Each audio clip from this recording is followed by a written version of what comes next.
ধর্ম নির্বিশেষে আজকের এই অনুষ্ঠান আমরা সাজিয়েছি। এটা শুধু বাংলাদেশ জামাত ইসলামীর না, মানুষ পদবাচ্চে আমরা যারা বিবেচিত তাদেরকে আমরা ডাক দিয়েছি। আজকে আমাদের পরিচয় আমরা তিনটা দেই। এক নম্বরে আমরা মানুষ। এক নম্বরে কি? বানি আদম। আল্লাহ তাআলা বলেন পৃথিবীতে সবচাইতে বেশি সম্মান দিয়েছি বনি আদম সন্তানকে। সেই হিসাবে আমরা দাবি করতে পারি কি বলেন তো? মানুষ। আরো জোরে বলেন কি? দুই নম্বরে আরেকটা উপরের পরিচয় আছে, এটা সবাই দিতে পারে না, যারা দায়িত্ব পালন করে তারা দিতে পারে, তার নাম খলিফা। কি বললাম? ইন্নী জাইলুন ফিল আরদি খলিফা, অবশ্যই আমি জমিনে খলিফা পাঠাতে চাই। এই গল্প করেন মানে?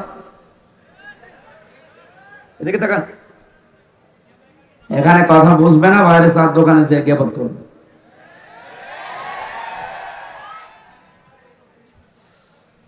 আল্লাহ তাআলা ফেরেশতাদেরকে বলেছিলেন ইন্নী জাইলুন ফিল মাদারিসি খলিফা। কি জবাব দিলেন না? অনেকে বলেছিলেন যে আমি মাদ্রাসায় খলিফা পাঠাবো। আজ যারা শুধু মাদ্রাসার খলিফা হয়ে বসে আছে, ইন্নী জাইলুন ফিল খানকা খলিফা, আমি খানকায় খলিফা পাঠাবো বলেছিলেন। আজ যারা খানকা কেন্দ্রিক, দরবার কেন্দ্রিক, সিলসিলা কেন্দ্রিক শুধু বসে আছেন খলিফা হয়ে, বলে আমি অমক পীরের খলিফা। আপনি তো দাবি করবেন আমি আল্লাহর খলিফা, কিসের পীরের খলিফা? আপনি আপনাকে পাঠিয়েছেন আল্লাহ তার নিজের খলিফা করে মাদ্রাসায়, খানকায়, মসজিদে, দরবারে। কোথায়? ফিল আরদি, জমিনে। আল্লাহর খলিফা আমরা যারা দাবি করি আজ জমিনে আমরা তো নেই। আমরা কেউ খানকায়, কেউ মসজিদে, কেউ মাদ্রাসায়, কেউ দরবারে, এগুলো নিয়ে দখল করে বসে আছি। জালেমরা জমিন ফাঁকা পেয়েছে, 180 মাইল বেগে চালাচ্ছে। এবার আর চালাতে দেওয়া হবে না। হ্যাঁ, কথা বলেন না কেন? এবার আর চালাতে দেওয়া হবে না। এবার চালাতে চাইলে আমাদের উপর দিয়ে চালাতে হবে, কারণ এখন আমরা জমিনে আছি।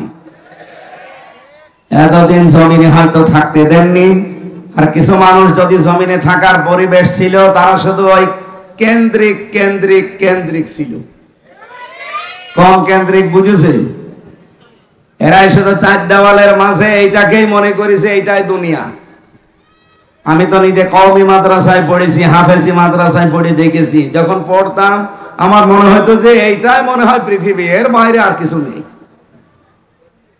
আমার কওমি মাদ্রাসা যেহেতু একটু বড় ছিল তো মনে করতাম যে এর বাইরে মনে হয় আর পৃথিবীতে আর কিছু নেই। বাইরে যখন বিশ্ববিদ্যালয়ে আসলাম তখন দেখি ও আল্লাহ, ও তো কিছুই না। এরপরে যখন বাইরের দেশে গেলাম, মালয়েশিয়াতে, ওই জায়গায় যে দেখি এই যে বাংলাদেশে যে বিশ্ববিদ্যালয় বলা হয় ওর কাছে এগুলো সব মানে বাচ্চা।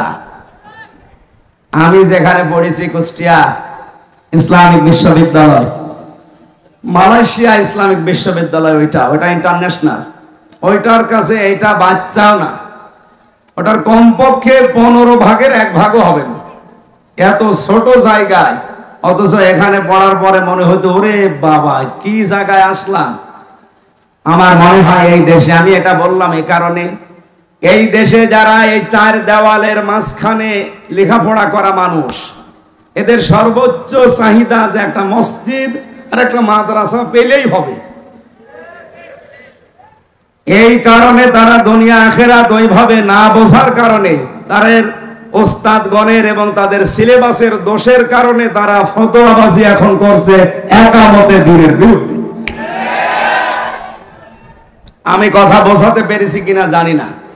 আপনি দেখেন এত বড় বড় দাড়ি নিয়ে নিজেরা তো দিন কায়েম করার চেষ্টা করেই না, আরো যারা করার পর্যায়ে চলে এসেছে তাদের এখন বিরুদ্ধে এই 54 বছর আগের ফতোয়া আরম্ভ করেছে।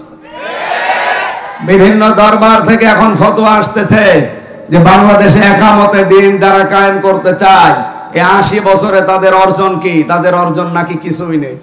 তাই আপনি কিছু দেখতে পান না। আপনি নিজে ইনস্টিটিউটে বলেন যে আমি কোনো রাজনীতি করি না, আপনার এই কথা বলা যায় কি করে?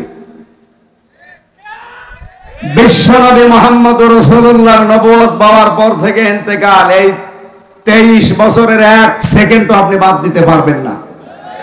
আর কথা বলেন না কেন?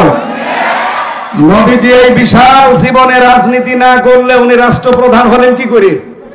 আর আপনি গা বাঁচানোর জন্য বলেন যে আমি কিন্তু কোনো দল করি না, রাজনীতি করি না। পিটিয়ে সোজা করা দরকার শয়তান। বলে জামাত ইসলামী বাংলাদেশের কোন অবদানে 80 বছরে আমরা দেখি না। আপনি কি দেখবেন? এই 80 বছরে তারা যা করেছে, আপনাকে এরকম 50টা 80 বছর দিলেও কিচ্ছু পারবেন না দরবার নিয়ে। আপনি তো আছেন আপনার শুধু ব্যবসা নিয়ে। 20,000 মুরিদ থাকলে প্রতি মাসে মাসে 1 টাকা করে দিলে 20,000 টাকা। এক কথা বলেন না কেন? আল্লামা সাইদি রহমতুল্লাহ আলাইহি অনেকে মাঝে মাঝে ভণ্ড বীরদেরকে মুখোশ খুলে দিতেন, এমনি না। কারণ দেখেন, যার 20,000 মুরিদ আছে সারা বাংলাদেশ মিলে, ওর আর কিছু করা লাগবে? ও মরণ পর্যন্ত শুধু বসে খেয়ে চলে যাবে।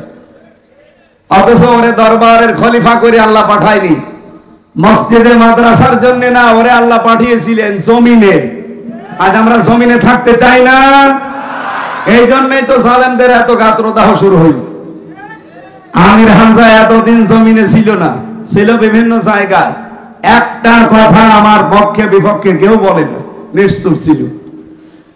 কিন্তু যখন জামাত ইসলামী বাংলাদেশ আমাকে নমিনি বানিয়েছে কুষ্টিয়া সদরের জন্য, এই যে রাম আর বামপাড়া, বিশেষ করে জালেম যারা এখন নতুন যুক্ত হয়েছে, তাদের সাথে মুনাফিকিরা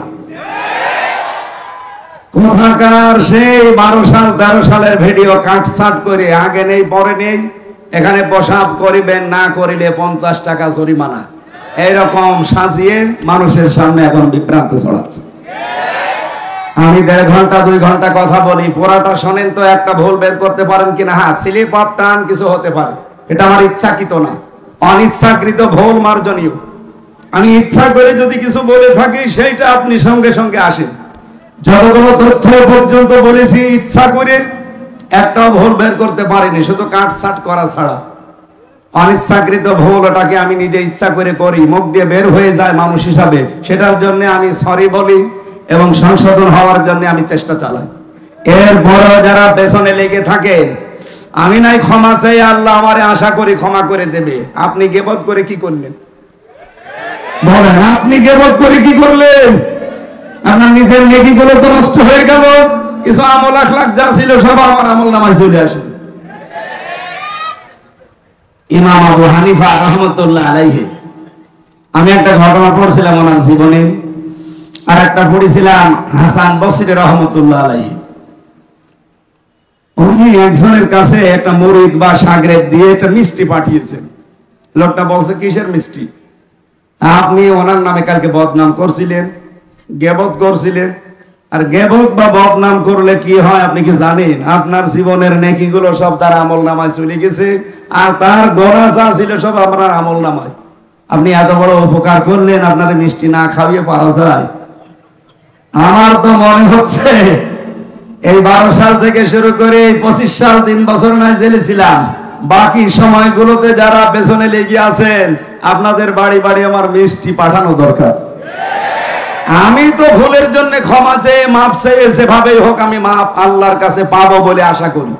কিন্তু আপনি কি করছেন বলেন? আপনি কি করছেন? আপনি নিজাম মজুমদারের বিরুদ্ধে কথা বলেন না, ডক্টর জাফর ইকবালের বিরুদ্ধে কথা বলেন না, শেখ হাসিনার বিরুদ্ধে আপনি কথা বলেন না, আপনি কথা বলেন আমির হামজা, মাওলানা মিজানুর রহমান আজহারি, তারেক মনোয়ারের বিরুদ্ধে না? এই সমস্ত মানুষগুলোর অবদান আপনি অস্বীকার করেন। আপনি কি করেছেন ইসলামের জন্য? আপনি জমিনে কয়দিন ছিলেন বলেন তো? আমার মাজা ভেঙে দিয়েছে শুধুমাত্র নবীজির আদর্শ মানার কারণে, ইসলাম মানার কারণে। আপনি কয়দিন এই কষ্ট সহ্য করেছেন বলেন? আমার মাজায় দড়ি টাঙিয়ে 11 ঘন্টা টাঙিয়ে রেখেছিল জালেমরা, 11 ঘন্টা। আমি ইশারায় নামাজ পড়েছি, প্রসাব পায়খানার জন্য মাত্র 2 বার 2 মিনিট করে ছুটি দিয়েছিল। বলেন তো, মাথা নিচের দিকে পা উপরের দিকে 11 ঘন্টা এভাবে থাকা, আপনি কয়দিন থেকেছেন? আমার মাথার চুল থেকে পায়ের তালু পর্যন্ত একটা ইঞ্চি জায়গা বাকি নেই যেখানে ওরা টর্চার করে নাই। আর আপনি ফতোয়াবাজি করেন দরবারে বসে বসে না? আপনার পেট আর জহব্বা ছাড়া কি আছে কি? কিছু কিছু পীর এই দেশে আছে না, যারা জামাত ইসলামের অবদানকে দেখতে পায় না, এদের দেখবেন শুধু পেট আর জহব্বা, এই দুইটা বাদ দেবেন কিচ্ছু পাবেন না। এত বড় বড় পেট হয়, মহিলারা দেখে লজ্জা পায়। কি গো, সন্তান হয় আমাদের আর পেট হয় কি ভরি, আখেরি ভরি। আমার মনে হয় এখানে নজরুল ভাই, ঠিক আছে আপনি বসেন বসেন বসেন। আমি দ্বিতীয় পরিচয় বলছিলাম আমরা আল্লাহর কি খলিফা। কি বলেন তো, এবার কি খেলাফতের দায়িত্ব পালন করা যাবে? আমার আজকের আলোচনার বিষয় এই খেলাফতের শর্ত কি কি, এগুলো যদি পূরণ করতে পারি, এই শর্তের উপরে টিকে থাকতে পারলে আল্লাহ তার ওয়াদা এবার ঠিক পালন করবে ইনশাআল্লাহ। 3 নম্বরে আমাদের আরেকটা পরিচয় আছে, সর্বোচ্চ পরিচয়। কি বলেন তো, আমরা আল্লাহর গোলাম। এটা অনেকেই বলতে চায় না, বলে আমি অমুক পীরের গোলাম। ওর কোন জায়গায় মারবেন বলেন তো?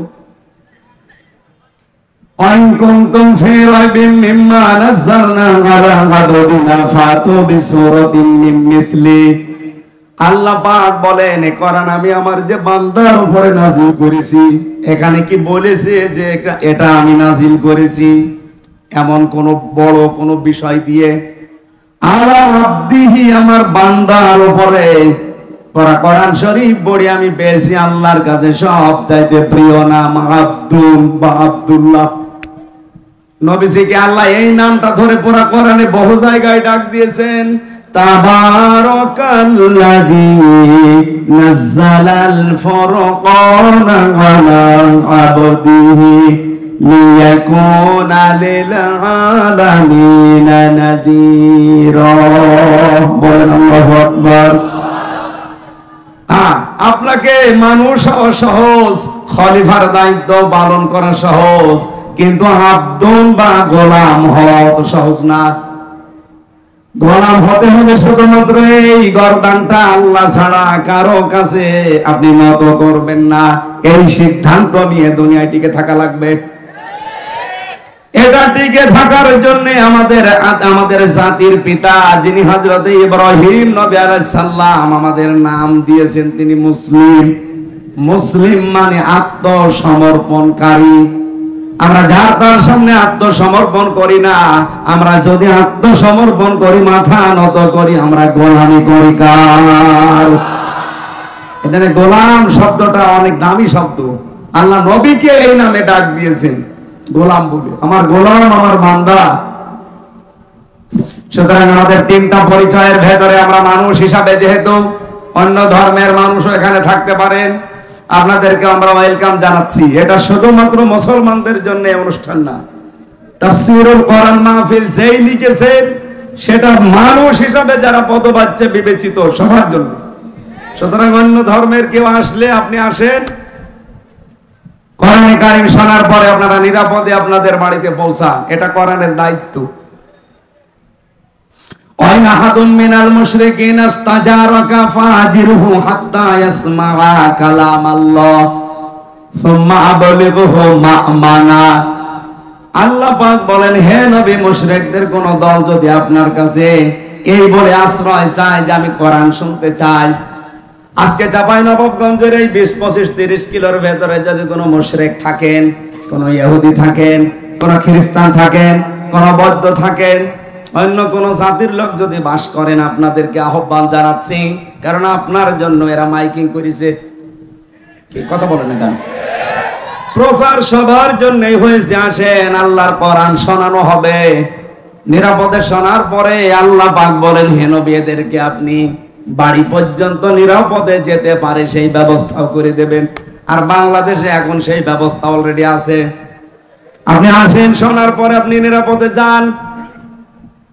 যেহেতু মানুষ হিসাবে আমরা দলমত নির্বিশেষে, জাতি, বর্ণ, ধর্ম সবাই এসেছি, কিন্তু আমি খলিফার দায়িত্ব বুঝিয়ে দেওয়ার জন্য আজকের তেলাওয়াতকৃত আয়াত সূরা নূর 55 নম্বর আয়াত পড়েছি। লক্ষ লক্ষ হাদিস থেকে মাত্র একটা হাদিসের টুকরা পড়েছি। এর পরের অংশে আরো কিছু কথা আছে, আমি হাদিসটা আর হালকা ব্যাখ্যা করার পরে তাফসিরে চলে যেতে চাই। আর আবু হুরায়রা রাদিয়াল্লাহু তাআলা আনহু قال النبي صلى الله عليه وسلم না এইভাবে তো ক্লাস করা যাবে না। এই ছেলে দাঁড়িয়েছেন কেন? বসেন। মাঝখান থেকে এখানে ওঠা উঠি করে। এই ছেলে বসো। কেউ উঠবেন না, ঘন্টা খানেক সময় নিচ্ছে, কেউ উঠবেন না। বসেন বসেন। হযরত আবু হুরায়রা বর্ণনা করেন, বিশ্বনবী জানিয়েছেন ইয়াকালু লিসাহিবিল কোরআন, কিয়ামতের দিন সাহেবে কোরআন যারা, সাহেবে কোরআন কারা? এই যে আজ যারা কোরআনে কারিমের সাথে সম্পৃক্ত হওয়ার জন্য বসে আছেন, আপনারা সাহেবে কোরআন, কোরআন শোনার জন্য, জানার জন্য, বোঝার জন্য যারা চেষ্টা চালাচ্ছেন, এত দামি হয়ে গেছি আজকে আমরা কোরআনের কারণে। এই যে কোরআন শরীফ এই টেবিলের উপরে আছে, আমার মনে হয় চরম পর্যায়ের বিয়াদব ছাড়া কেউ এই টেবিলে এখন আর পাও দেবে না। দেবে? কয়েকদিন আগে পাগল নামে একটা ছেলে নর্থ সাউথ বিশ্ববিদ্যালয় কোরআনের উপরে পা দিয়েছে। আমরা ধিক্কার জানাচ্ছি, সে যেই হোক, যদিও অন্য ধর্মের, এখন তাকে চালানো চেষ্টা চালাচ্ছে সে নাকি মাথা খারাপ, পাগল। সে যদি পাগলই হবে, ওই বিশ্ববিদ্যালয়ের লাইব্রেরিতে ত্রিপিটক আছে, বেদ আছে, গীতা আছে, সে ওইগুলো তো লাথি দেয় না, ওইগুলোতে থুথু মারে না, শুধু কোরআন শরীফে লাথি দেয়। তার মানে কোন পাগল আমরা বুঝে ফেলেছি। এর সর্বোচ্চ শাস্তি দেওয়া লাগবে কোরআনের সাথে বিয়াদবি করার কারণে। কথা বলুন না কেন? এই শাস্তি আপনারা চান না? আগামী থেকে যেন দুঃসাহস না দেখায়। এখন বলছে পাগল হিসাবে চালাতে পারলে তার শাস্তি নাকি মওকুফ হয়ে যাবে এদেশের বিচার ব্যবস্থায়। আমার মামলার যে লোকটার কারণে, সাকিব, তরবারি সাকিব তার নাম, ওর বাড়ি হচ্ছে সিরাজগঞ্জে, মাঝে মাঝে হাজিরা দিতে যেতাম, ওরে দেখতাম। ও এখনো পর্যন্ত জেলে আছে, ছাড়া পাইনি। ও সিরাজগঞ্জ থেকে বাসের উপরে একটা কাঁচির মাথায় এভাবে কাপড় পেঁচিয়ে নিয়ে গেছে, যে সংসদের সামনে ঘুরছিল। পুলিশ ধরে বলছে, ওই বেটা এখানে কি করিস? ওই 20 সালের কথা বলছে, আমি এই সংসদ ভেঙে ফেলবো। সংসদ ভেঙে ফেলবা মানে? এই কাঁচি দিয়ে সংসদ ভাঙা যায়? না যায়। আমির হামজার ওয়াজ শুনে আমি উদ্বুদ্ধ হয়েছি। পুলিশ ওরে ধরে নিয়ে গেছে, আর আমার নাম যেহেতু বলেছে আমারও ধরে, এই যে ধরে নিয়ে যে এই মিথ্যা, এই পাগলের কল্প কাহিনী, এর উপরে 3 বছর আমার জেল। ওই পাগলরে আমি মাঝে মাঝে জিজ্ঞাসা করতাম, এক জায়গায় থাকতাম তো, তাই আমার জীবনে কোনোদিন দেখেছিস? না। তুই আমার নাম বললি কোন কারণে রিমান্ডে? বলছে আমারে বলতে বলিস। বলতে বলিস মানে? হ্যাঁ, প্রথম দিন যেদিন আমি কাশি নিয়ে গিয়েছি, আমি তো ঘোরাফেরা করছিলাম, আমারে বলছে কয়েকজনের নাম তোর বলা লাগবে, তাহলে তোরে ছেড়ে দেব। আমি মনে করলাম আল্লাহ, এই পাগল তো আসলে পাগল, এরে না সার্টিফিকেট দেওয়া যায়। আমারে বলছে আপনার নামটা আমার খুব ভালো লেগেছে, কয়েকজনের নাম বললো, আপনার নামটা ভালো লেগেছে, এই জন্য নামটা বলে দিল। এইরকম পাগল হলে না ডাক্তারের সার্টিফিকেট তৈরি করা যায়, কিন্তু যে পাগল বিশ্ববিদ্যালয়ে পড়ে, তার সামনে ত্রিপিটক আছে, বেদ আছে, গীতা আছে, ধর্মীয় গ্রন্থ তো আরো আছে, একটাও লাথিও দেয় না, থুতুও দেয় না, শুধু কোরআন শরীফে লাথি দেয়। তার মানে এটা এখন পাগল বলে সাব্যস্ত করে চালানো আর যাবে না, এটা আসলে জাতে মাতাল, তাহলে ঠিক আছে।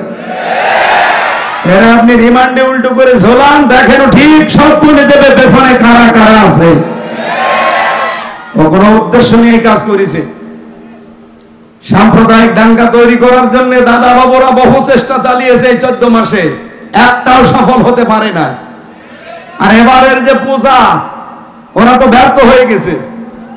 বহু চেষ্টা চালিয়েছিল এই পূজা এবার একটা ঝামেলা তৈরি করতে, কিন্তু ইসলামপন্থী মানুষেরা এই দেশে এমন একটা শান্ত পরিবেশ তৈরি করে দিয়েছে, বিশেষ করে আমিরে জামাত ডক্টর শফিকুর রহমান, তার এক কথায় এই দেশের হাজার লক্ষ মানুষেরা সব নিস্তব্ধ হয়ে গেছে। তিনি জানিয়েছিলেন এই দেশের মসজিদ যদি পাহারা দেওয়া না লাগে, মন্দিরও পাহারা দেওয়া লাগবে না।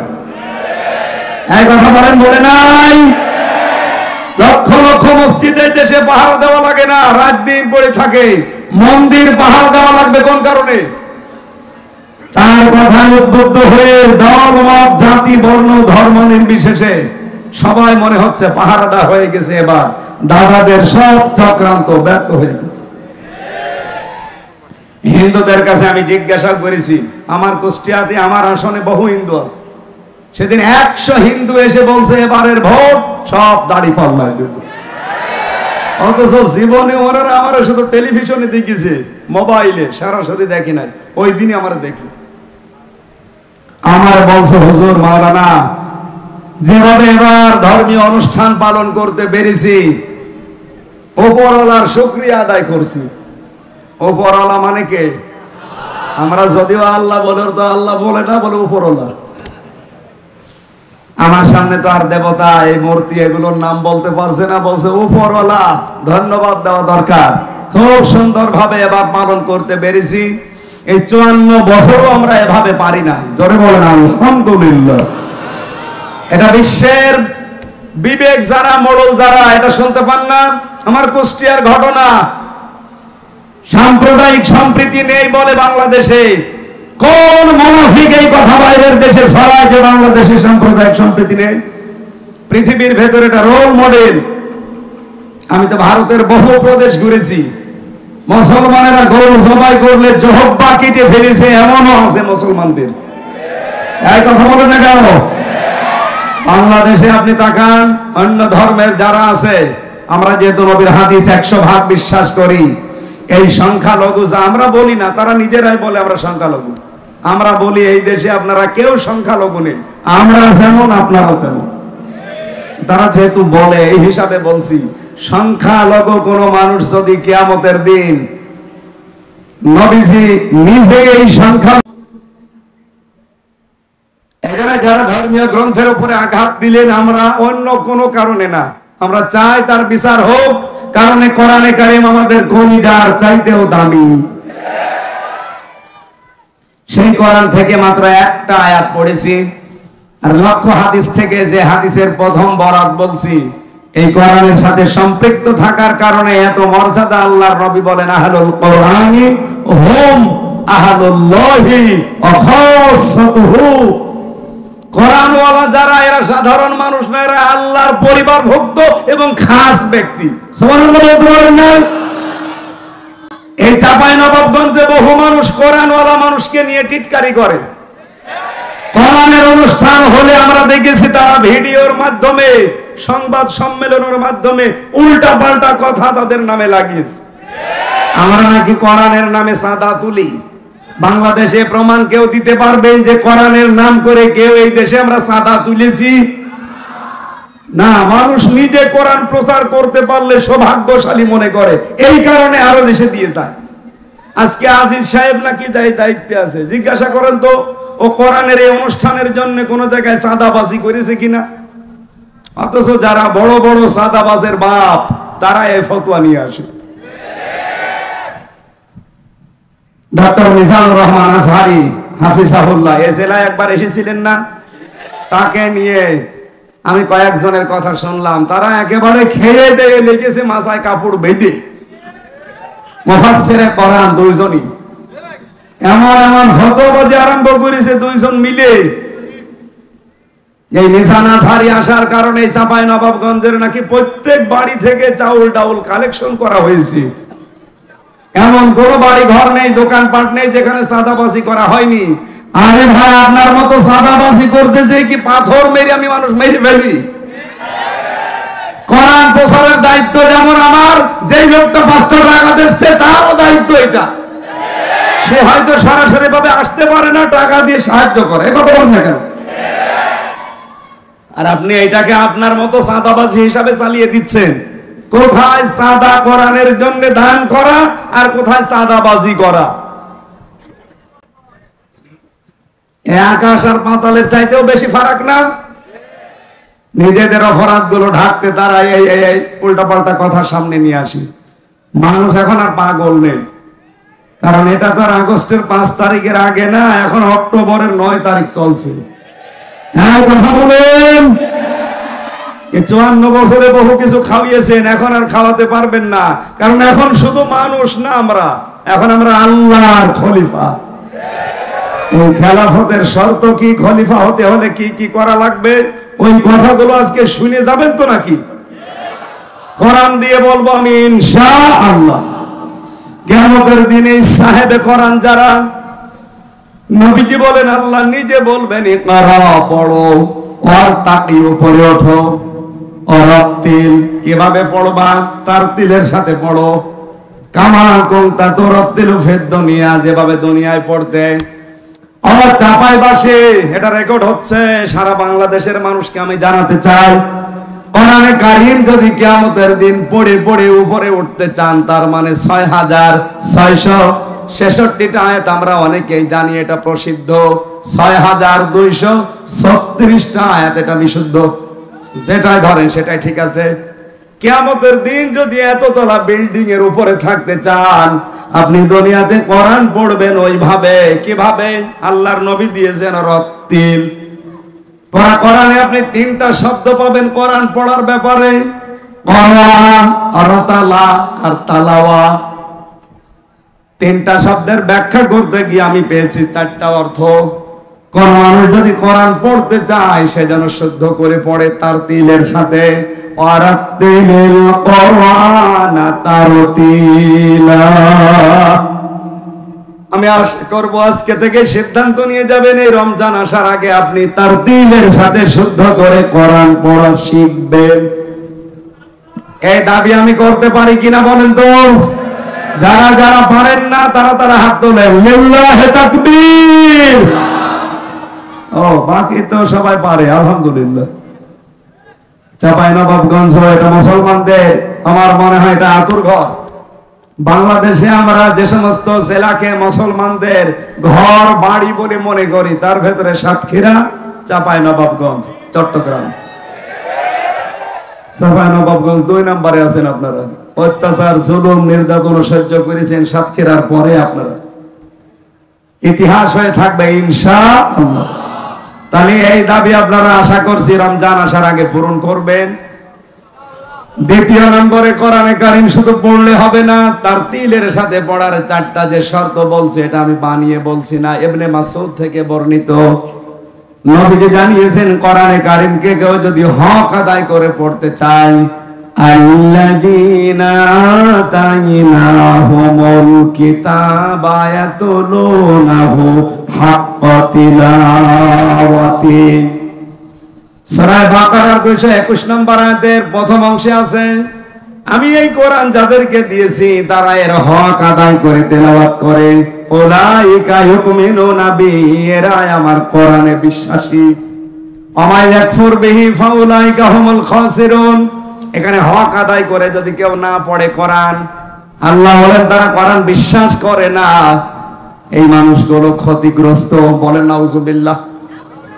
এ পর্যন্ত আমার মনে হয় আপনি আয়াত শোনার পরে কিছু বোঝেননি, এবার বুঝবেন। এদিকে তাকান। আল্লাহ যে হাক্কা তিলাওয়াতি দিয়েছেন, হক আদায় করে তেলাওয়াত। আমি হক আদায় করে তেলাওয়াতের ব্যাখ্যা যতগুলো তাফসীর মিলিয়েছি, ফি জিলালিল কোরআনে আমার কাছে সবচাইতে বেশি পারফেক্ট মনে হয়েছে।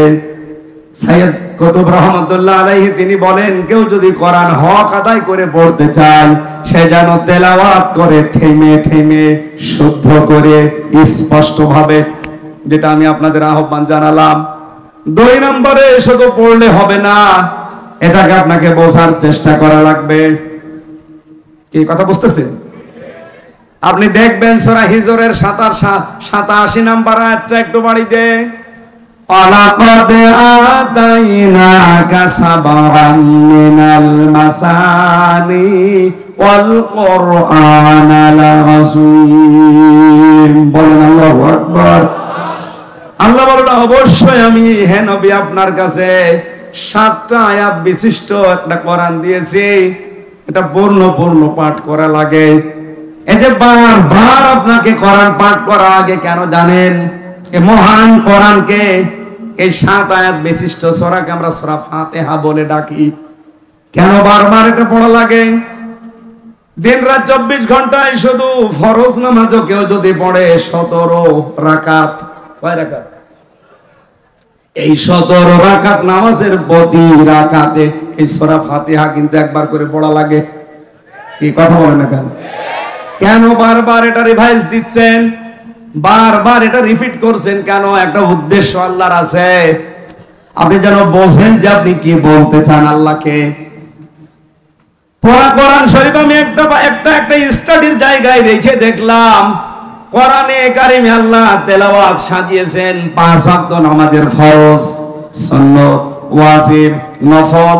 এই নামাজগুলো যদি আপনি পড়তে থাকেন, তাহাজ্জুদ আছে, ইশরাক আছে, আওবিন আছে, বিভিন্ন নামাজ আছে, এই নামাজগুলোতে যদি কোরআন শরীফ আপনি নিয়মিত পড়েন, আমি মিলিয়েছিলাম জেলখানায় থাকতে এটা 7 দিনে পড়া কোরআন শরীফ নামাজের ভেতরে পড়ে শেষ করা সম্ভব। আমি নিজে পড়েছি 5 ওয়াক্ত নামাজ মিলে। আমি সুন্নত পড়লেও 4 পৃষ্ঠা দিয়ে 4 রাকাত পড়তাম। তাহাজ্জুদে প্রায় 2 পারা, 2.5 পারা, 3 পারা চেষ্টা করতাম পড়ার।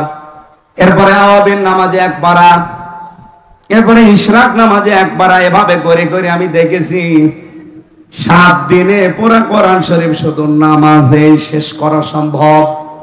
ওই সময় আমি একটা চিন্তা নিয়ে এসেছিলাম, কেন আল্লাহ সিস্টেম গুলো করে দিলেন এত তেলাওয়াতের। আমার বুঝ এসেছে এটা কোরআন কেন্দ্রিক যদি মানুষ জীবন গঠন করতে পারে, ওকে আপনি এই পৃথিবীতে পিটিয়েও শিরিক করাতে পারবেন না। এটা আমি বুঝে ফেলেছি ওই সময়। আপনি দেখবেন এখানে নামাজের ভেতরে পড়বেন, একটু বোঝার চেষ্টা করবেন যে কি পড়ছেন। নামাজে যাওয়ার আগে 2-5 মিনিট অন্তত বাংলা অর্থটা, শাব্দিক অর্থগুলো একটু দেখে যাবেন। নামাজে তেলাওয়াত করলে আপনার মন বসে যাবে। 3 নম্বরে শুধু বুঝলে হবে না, যা বুঝলেন ওইটা আপনার প্র্যাকটিক্যাল লাইফে মানা লাগবে। কথা বলেন এখন। আমার প্রশ্ন, এই বাংলাদেশে এই 54 বছরে কোরআনে কারিম আছে না নেই? আরো জোরে। কিন্তু ব্যক্তিগত জীবন থেকে আন্তর্জাতিক জীবন পর্যন্ত মেনে চলার পরিবেশ আছে। এমন এমন অফিস এই দেশে আছে সরকারি, যেখানে চেষ্টা করলেও হালালকে হালাল জানে মানা যায় না, হারামকে হারাম জেনে মানা যায় না। এরকম অফিস নেই দেশে? চলেন আপনাকে দেখাবো। 3টা বছর আমি নিজে প্র্যাকটিক্যাল দেখেছি। আদালতে ইট পর্যন্ত টাকা চাই। আমার মনে হচ্ছে ইট এভাবে তাকিয়ে আছে 3 কোনা হয়ে যে টাকা দেন। আপনি বাংলাদেশের একটা অফিসের নাম বলেন যেখানে আজ টাকা ছাড়া ফাইল চলে না? ফাইল চলেই না, টাকা দেবেন ফাইলের মনে হয় হাত পা বেড়ে যায়। ঘোষ যদি এখন অনেকাংশে বন্ধ হয়েছে, কিন্তু 100% বন্ধ এখনো হয়নি। এটা 100% বন্ধ কিয়ামতের আগে সম্ভব না, যতদিন আল্লাহর কোরআন এই দেশে কায়েম না হবে। সাইয়েদ কুতুব এইটাই বোঝাতে চেয়েছেন না? একটু বোঝেন।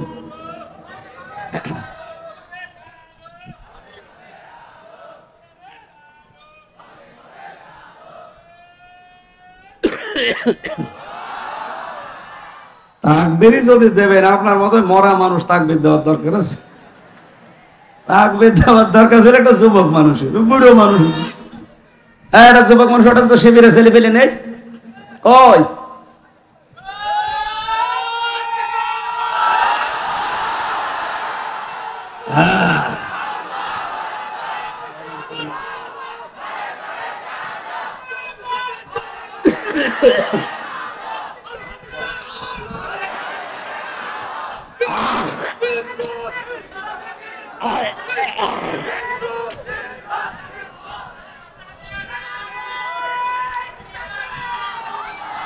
ঠিক আছে, যুবক মানুষের জেলায় থাক। তাহলে 3 নাম্বার শর্ত বলছিলাম আপনাকে এটা মানতে হবে, আর মানার জন্য আমরা এবার চেষ্টা চালাচ্ছি পরিবেশ তৈরি করার। কথা বলছেন না কেন? চাঁপাইনবাবগঞ্জের 11 নম্বর ওয়ার্ড থেকে শুরু করে সংসদ পর্যন্ত এমন ভাবে এবার কোরআন দিয়ে আমরা সাজাতে চাই যেন কোরআনে 11 নম্বর ওয়ার্ড থেকে সংসদ পর্যন্ত মানা যায়। ডিস্টার্ব হয়ে যাবে, তাড়াতাড়ি করুন।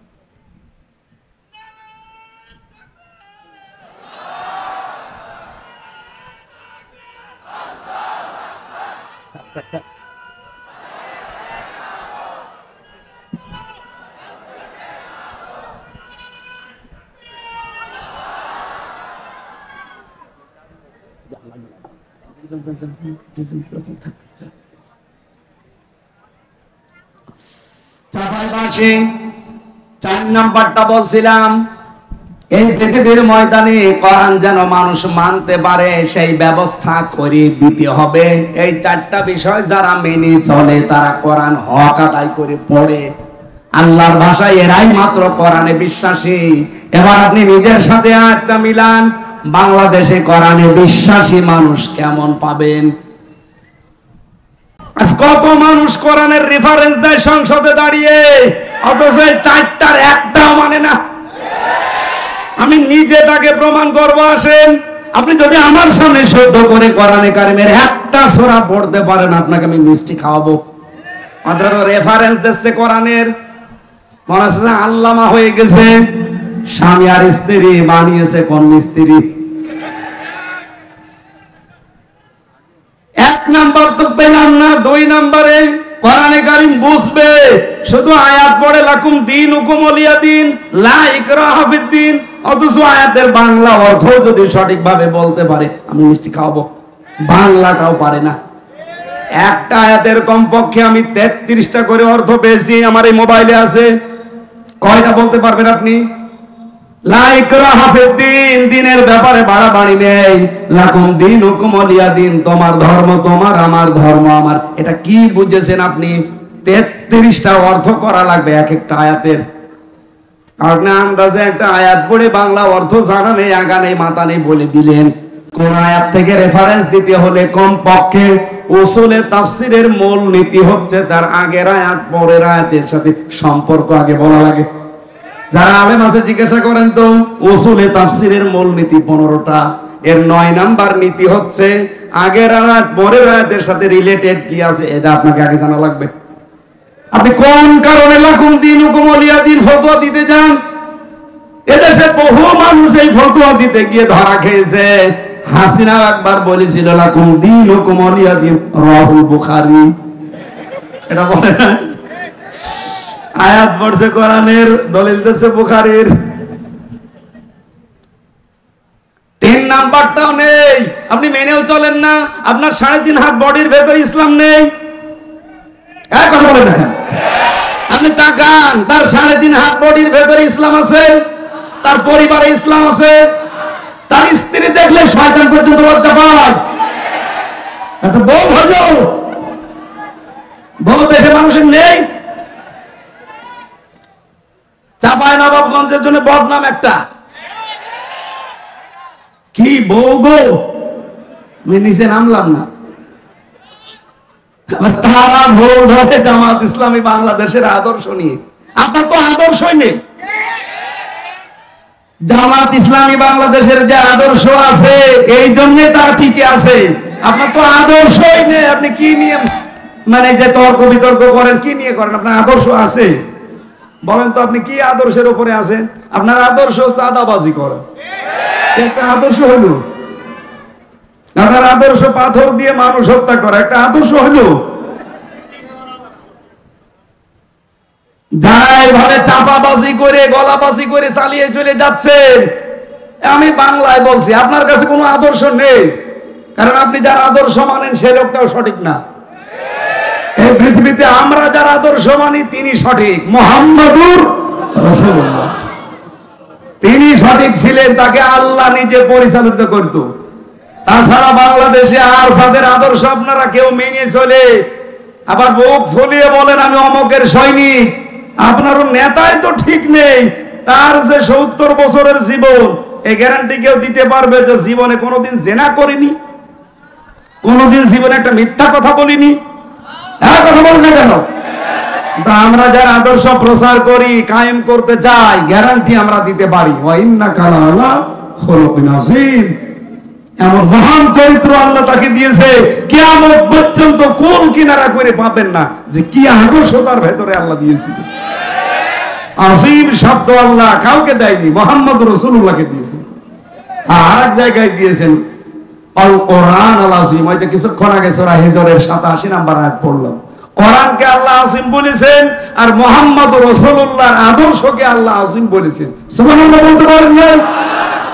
এজন্যই চাপাবাজি গলাবাজি বাদ দেন।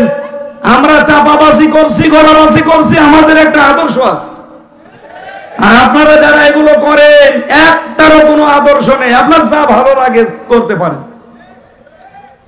আপনার রাগ হবে আমি জানি, আপনার রাগ দেখার জন্য আমি আসি না, আমি সঠিকটা তুলে ধরলাম। যারা এই কথাগুলো আমাদের উপরে দোষ চাপিয়ে দিতে চান, উল্টা পাল্টা, পেছনের দিকে আর যেতে চাই না। এখন আমরা এই দেশকে সামনের দিকে নিয়ে যেতে চাই। 4 নাম্বারটাও আপনারা চেষ্টা করেন না, কিন্তু আমরা চেষ্টা করছি। আমরা চাই নিজে শুধু মানবো না, মানুষ যেন মানতে পারে সেই ব্যবস্থা করে দিতে চাই। কামা কুনতা তুরাত্তিলু ফিদ দুনিয়া, এইভাবে করে আমরা যেহেতু পড়ছি, কিয়ামতের দিন আমরা এই হক আদায় করে পড়তে পারবো। অরাত্তিল অরতাকি, পড়বো আর উপরে উঠতে থাকবো। ফাইন্না মানসিলাকা ইনদা আখিরি আয়াতিন তাকরাউহা, নবীজি বলেন পড়তে পড়তে যেখানে পড়া শেষ হয়ে যাবে, ওই জায়গায় আল্লাহ তোমার স্থান দেবে। জোরে বলুন সুবহানাল্লাহ। এই হাদিসটা আমি সহ যারা এসেছি প্রত্যেকের জীবনে আল্লাহ যেন মানার তৌফিক দেন। সূরা নূর 55 নম্বর আয়াত। এখানে 64টা আয়াত আছে, মাত্র একটা আয়াত পড়েছি। আমার আলোচনার বিষয়, আমরা যে আল্লাহর খলিফা, এই খেলাফতের দায়িত্ব পালন করতে হলে কি কি শর্ত মানা লাগবে সেইগুলো আল্লাহ রাব্বুল আলামিন বলেন। এদিকে তাকান ভাই, না হচ্ছে না, ক্লাস এভাবে হবে না। আপনি এখানে আসলেন কেন? যান যান, চলে যান, তাড়াতাড়ি যান, তাড়াতাড়ি যান। আপনার যে শরীর, ওরে বাবা, এটা মনে হচ্ছে জবাই করলে 2 গ্রাম খানা হয়ে যাবে। না, এরকম স্বাস্থ্য দরকার। আমার তো শেষ করে দিয়েছে। হাসিনার উপরে এমনি রাগ হয় আমার, এই কারণে আমার কণ্ঠও শেষ করে দিয়েছে, তেঁতুল খাইয়ে খাইয়ে, যৌবন তেঁতুল খাইয়ে শেষ করে দিয়েছে। এমনকি আমার কণ্ঠটাও নষ্ট করে দিয়েছে তেঁতুল খাইয়ে। প্রত্যেক খাবারে খালি আমার তেঁতুল দিত। খেলে খান, না খেলে না খেয়ে মরে যান। কারণ ওই ফাঁসির কন্ডেম ছেলে কেউ দেখারও কেউ নেই, বলারও কেউ নেই। ওই শয়তানদের যা বলতো ওরা তাই করতো।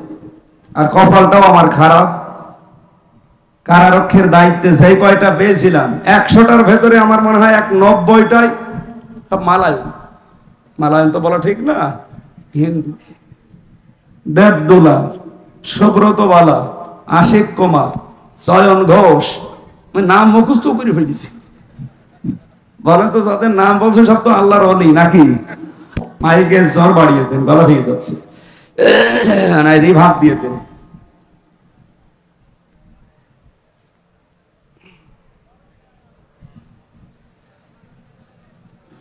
সূরার নাম কি মনে আছে নাকি দেখি তো? কোরআনের 55টা নাম আছে, তার ভেতরে 5 নাম্বার নাম পেয়েছি আমি, নূর। কোরআনের নাম কি? এই নূর একটা সূরারও নাম। আল্লাহ রাব্বুল আলামিন ইরশাদ করেছেন, ওয়া'আদাল্লাহুল্লাযীনা আমানু মিনকুম ওয়া আমিলুস সালিহাত, তোমাদের ভেতরে যারা ঈমান আনে এবং আমলে সালেহ করে, এই 2টা কন্ডিশন যারা মেনে চলতে পারে, আল্লাহ তাদের সাথে ওয়াদা করছেন। আমার প্রশ্ন হচ্ছে, আল্লাহ পাক এখানে ওয়াদা দিয়েছেন, ওয়াদা করছে না করেছে?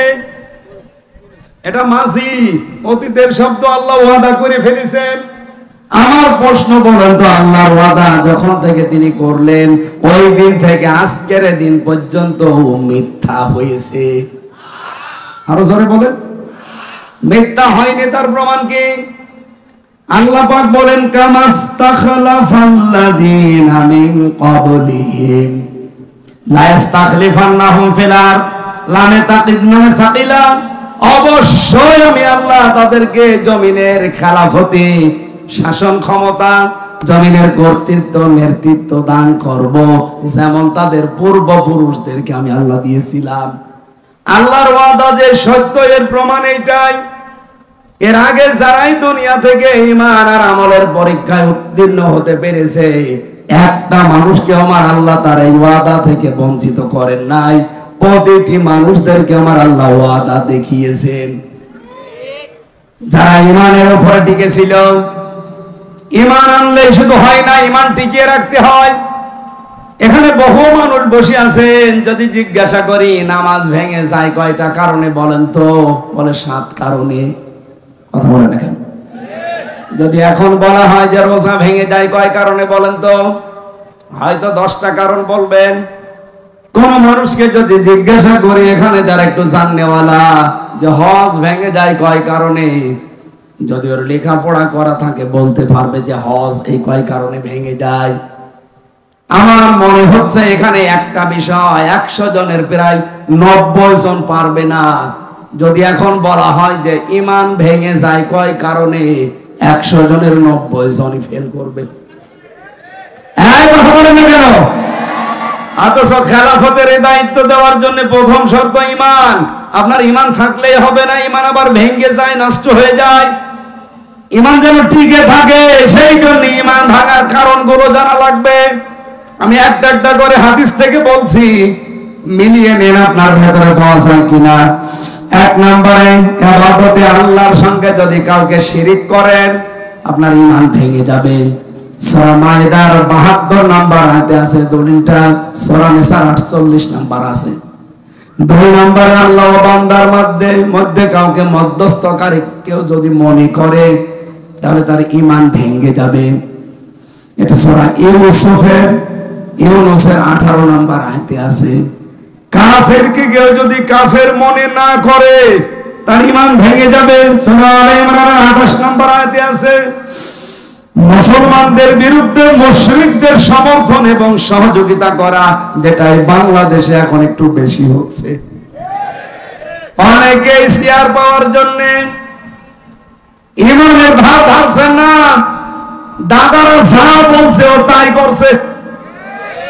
আমি নাম না নিয়ে বললাম, আপনি দেখেন, এটা সহযোগিতা করলে আপনার ঈমান ভেঙে যাবে। সূরা মায়েদার 51 নম্বর আয়াতে আছে, সূরা তাওবার 23 নম্বর আয়াতে আছে।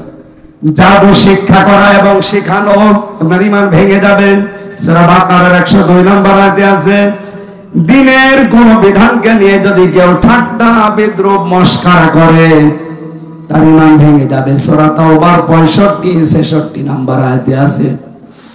দ্বীন ইসলাম থেকে কেউ যদি মুখ ফিরিয়ে অন্য দ্বীনের দিকে একটু মুখ ঘুরিয়ে নেয়, এটা সূরা সাজদার 22 নম্বর আয়াতে আছে। কাউকে দ্বীন শরীয়তের ঊর্ধ্বে যদি কেউ মনে করে, তার ঈমান ভেঙে যায়। সূরা মায়েদার 3 নম্বর আয়াতে আছে। রাসূলুল্লাহর ফয়সালার তুলনায় অন্য কারো ফয়সালাকে কেউ যদি উত্তম মনে করে, এটা সূরা নিসার 65 নম্বর আয়াতে আছে। মুহাম্মদ রাসূলুল্লাহর আনিত বিধানকে কেউ যদি অপছন্দ করে, এটা আছে সূরা মুহাম্মদের 9 নম্বর আয়াতে এবং সূরা নিসার 65 নম্বর আয়াতে। এই দলিলগুলো আমি যা বললাম বাড়িতে রেকর্ড করে ফেলেছেন, একটু মিলিয়ে দেখবেন আপনার ঈমান আছে না গেছে। কোরআনে কারীম জানাচ্ছে, ওয়া মিনান নাসি মান ইয়াকুলু আমান্না বিল্লাহি ওয়া বিল ইয়াউমিল আখিরি ওয়া মা হুম বিমুমিনিন। মানুষের ভেতরে অনেক মানুষ এমন আছে, বলে আল্লাহ তোমাকে বিশ্বাস করি, কিয়ামত হবে তাও বিশ্বাস করি। আল্লাহ বলেন ওয়া মা হুম বিমুমিনিন, এরা কিন্তু মুমিন না। তাহলে কথাটা কি? সুতরাং আমাদের ঈমানের উপরে টিকে থাকতে হলে ঈমান ভাঙার কারণগুলো জানার দরকার। আশা করছি 10টা আপনি মুখস্থ করে নেবেন বাড়িতে। আমি আয়াত নাম্বারগুলো বলে দিয়েছি, কারণও 10টা বলেছি। রেকর্ড যদি করে থাকেন মিলিয়ে মিলিয়ে দেখবেন আপনার ঈমান আছে না চলে গেছে। একটা বই লিখেছিলাম এই বিষয় নিয়ে, ঈমান আনার পদ্ধতি, মুসলমান কখন কাফের হয়ে যায়, 120 পৃষ্ঠা লিখেছিলাম। এটা মনে হয় গাড়িতে এখন আর নেই। তাহজিব সেন্টার রাজশাহী থেকে এটা পাবলিশ করে। যদি এটা কোনো জায়গায় পান দেখবেন আপনার ঈমান আমার মনে হয় এখন আর থাকার মতো না। কারণ কর্মকাণ্ড এবং যে কাজ কর্মার বিশ্বাস আমরা দেখাচ্ছি এটা ঈমান থাকার মতো না। 2 নম্বরে ওয়ামিলুস সালিহাত, তারা ভালো ভালো কাজ করবে। এইবার আমার প্রশ্ন, এদিকে তাকান। যতগুলো ডিকশনারি আমি পড়েছি দেখেছি, এখানে আলেম যারা আছে কেউ কি বলতে পারবেন যে সালেহ মানে শুধুমাত্র নেক সৎ? এখন আধুনিক ব্যাখ্যাগুলো বের হচ্ছে, আপনি দেখেন সালেহ মানে যোগ্য। সালেহ মানে কি? যোগ্য। যারা ঈমান আনার পরে যারা যোগ্য হবে, যারা নিজেদেরকে যোগ্যতা সম্পন্ন করে গড়ে তুলবে তাকওয়ার ভিত্তিতে, এই মানুষগুলোর সাথে আমার আল্লাহর ওয়াদা হচ্ছে জমিনের শাসন ক্ষমতা আল্লাহ তাদেরকে দেবে। আয়াতটা পড়ার পরে আমি মিলিয়েছি, বাংলাদেশ জামাত ইসলামীতে এই মানুষগুলো এখন তৈরি হয়ে গেছে। আপনি জানাত বললো এটা সঠিক কথা।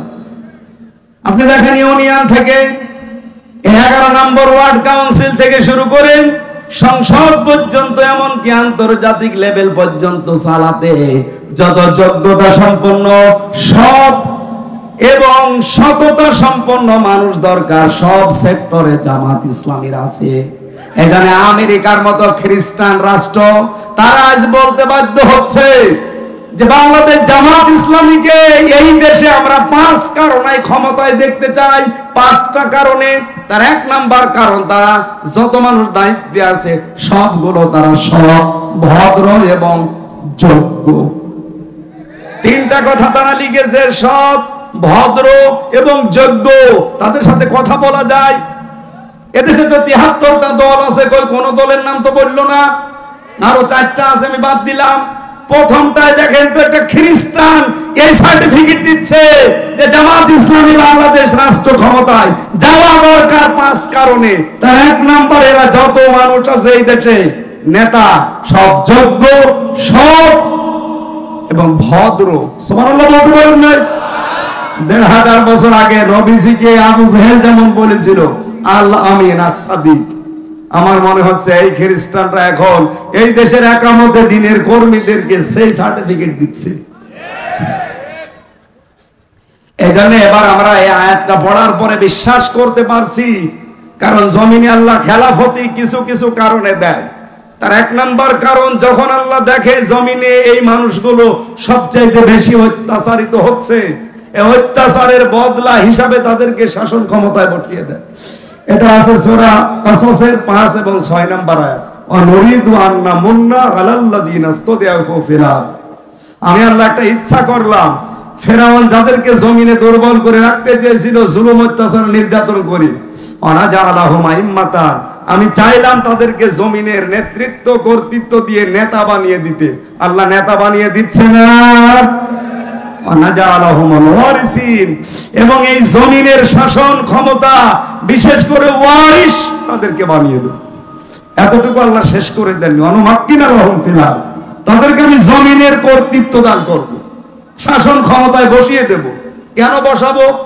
অনুরিয়া ফিরাউনা ওয়া হামানা ওয়া জুনুদাহুমা, আমি ফেরাউন, হামান আর তার লোকজনকে দেখাতে চাই মিনহুম মা কানু ইয়াহজারুন, তাদেরকে সবচেয়ে বেশি ভয় যারা পেত ওই মানুষগুলোকে আমি আল্লাহ রাষ্ট্র ক্ষমতায় বসাতে চাই। বাংলাদেশ জামাত ইসলামীকে এই দেশের জালেম রাম আর বামরা এই 54 বছর সবচেয়ে বেশি ভয় পেয়েছে। অন্য কোন দলকে এত ভয় পেয়েছে কারোর উপর অত্যাচার এভাবে হয়নি। এদের উপর অত্যাচার করেছে একটাই মাত্র কারণ, কারণ তারা বুঝে ফেলেছে যে এরা সম্ভাবনা একেবারে কাছাকাছি। এই জন্য আমাদের উচিত হচ্ছে এই আয়াতটার কিছু আবেগ আছে। রব্বুল আলামিন বলেন এর প্রথম আবেগ কি? উনি আল্লাহ কি করবে জানো? ওয়ালা ইউবাদদিলান্নাহুম ওয়ালা ইউমাক্কিনান্নাহুম দীনাহুমুল্লাযী ইরতাদালাহুম, তোমাদের জন্য আমি যেই দিনকে পছন্দ করি ওই দিন আমি তোমাদের ওই জমিনে কায়েম করে দেব। কথা থেকে খেয়াল করেন, ওয়ালা ইউমাক্কিনান্না লাহুম, লামে তাকিদ নুনে সাকিলা, দীনাহুমুল্লাযী ইরতাদালাহুম, তোমাদের জন্য যেই দিন আমি পছন্দ করেছি ওই দিন আমি ওই জায়গায় কায়েম করব। তার নাম কি? হ্যাঁ, কথা বলেন। আয়াত আমি 100% বিশ্বাস করি। এই হিসাবে বাংলাদেশে এবার ইসলাম কায়েম হবে, হয় আপনাকে নিয়ে না আপনাকে বাদ দিয়ে। আপনি যদি আসতে চান চলে আসেন, আপনাকে নিয়েই কায়েম হবে। আর যদি কপাল পোড়া থাকেন আপনি থাকেন, আপনাকে বাদ দিয়ে ইসলাম কায়েম হবে ইনশাআল্লাহ। আল্লাহ পাক বলেন দ্বিতীয় নম্বরে কি করব, ওয়ালা ইউবাদদিলান্নাহুম মিন বাদি খাউফিহিম আমনা, আমি পাল্টিয়ে দেব, পরিবর্তন করে দেব তাদের ভয়ের সংস্কৃতিকে নিরাপত্তা দিয়ে। কি ভয় ছিল বলেন তো? আগস্টের 5 তারিখের আগে আমির হামজা আসবে এই কথা শুনলেই 14টা ব্যারিকেড পড়ে যেত। কথা বলেন না কেন? আমি এই চাঁপাইনবাবগঞ্জের পৌরসভার ভেতরে ঢুকে এরপরে আবার কুষ্টিয়ায় চলে গেছি, আসতে দেয়নি। আগস্টের 5 তারিখের মাস খানিক আগে আমি আসতে চেয়েছিলাম, আমি আর শাহেখ জামাল উদ্দিন ভাই ওনারে আসতে দিয়েছে, আমারে বলছে ও আসলে 144 ধারা জারি। এতগুলো মানুষের সামনে কোরআনের কথা বলবো এরকম একটা পরিবেশ ছিল। সব আল্লাহ পাল্টিয়ে ভয়ের সংস্কৃতি দূর করে আজ নিরাপত্তা দিয়ে দিয়েছে। যে পুলিশ এতদিন ধরার জন্য পেছনে পেছনে দৌড় দিত, এখন তারা পেছনে পেছনে পাহারা দেওয়ার জন্য দৌড় দেয়। কুষ্টিয়ায় এসপি ডিসি ওসি তো বাদই দিলাম, এসপি ডিসি সহ মিটিং করার সময় যে এসপি ডিসির আগস্টের 5 তারিখের আগে আমির হামজা জেলে আছে কথা শুনলে মোনাজাত করতেছে ভালো, অথচ এখন তারা মিটিং করলে আমারে নিয়ে উদ্বোধন করায়। কিছুদিন আগে কুষ্টিয়ার মডেল থানা উদ্বোধন হয়েছে, ডিআইজি এসেছিল খুলনা রেঞ্জের, আমাকে দাওয়াত দিয়ে কথা বলার সুযোগ দিয়ে মেহমান করে নিয়ে গেছে। আল্লাহ মনে হচ্ছে আয়াতটা বাস্তবে আমাদেরকে দেখিয়ে দিয়েছে, ভয়ের সংস্কৃতি সব দূর করে নিরাপত্তার বেষ্টনী দিয়েছে। কথা বলে না এখন আমাদের কাজ কি হবে? ইয়াবুদুনানি, ইবাদত করা লাগবে এখন আল্লাহর। লা ইউশরিকুনা বিহি শাইআ, আল্লাহর ইবাদতের সাথে কাউকে শরীক করা যাবে না। ওমান কাফারা বাদা যালিকা, এরপরেও যদি কেউ মুখ ফিরিয়ে চলে যান ফাউলাইকা হুমুল ফাসিকুন, তারাই গুনাহগার, তারাই ফাসিক, তারাই সীমা লঙ্ঘনকারী। আল্লাহ আমাদেরকে এই আয়াতের যে কন্ডিশন গুলো শুনলাম, ইবাদত করা লাগবে আল্লাহর, শিরিক করা যাবে না, এই শর্তগুলো মেনে ঈমান আর আমলের উপরে প্রতিষ্ঠিত থেকে খেলাফতের দায়িত্ব এবার যেন আমাদের দান করেন, বলেন আমিন। মেয়েরা যারা এসেছেন বিভিন্ন জায়গায়, শুধু নামাজ পড়া, রোজা রাখা আর কালো বোরকা পরা ইবাদত না।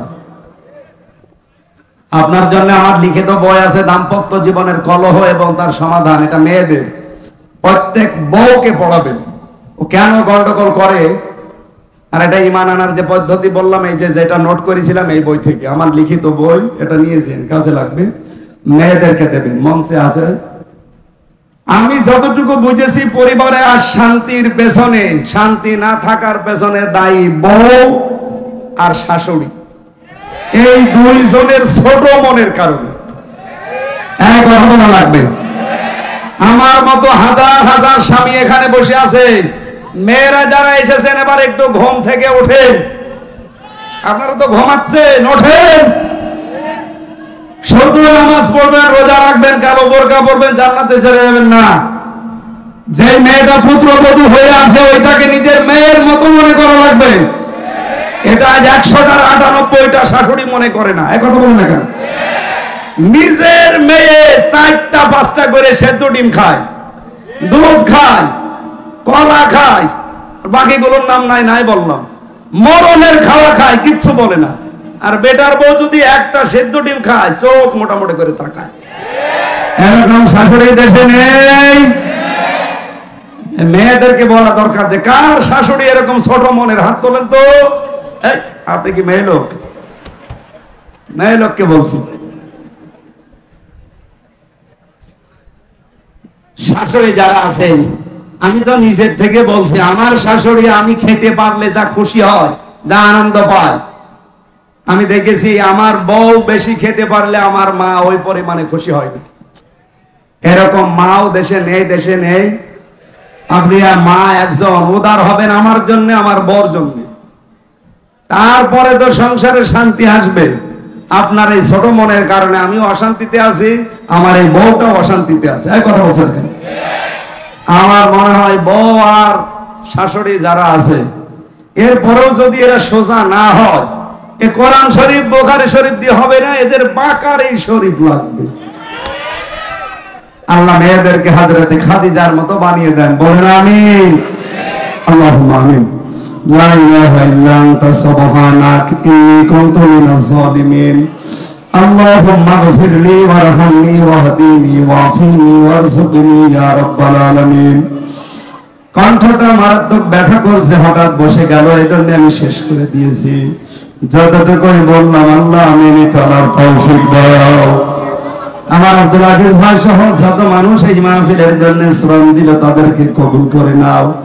মা বোনদের পরিবার যাদের শান্তি নেই, আল্লাহ তুমি শান্তি দান করো, তাদের খাদিজার মতো হযরতে ফাতেমার মতো বানিয়ে দাও।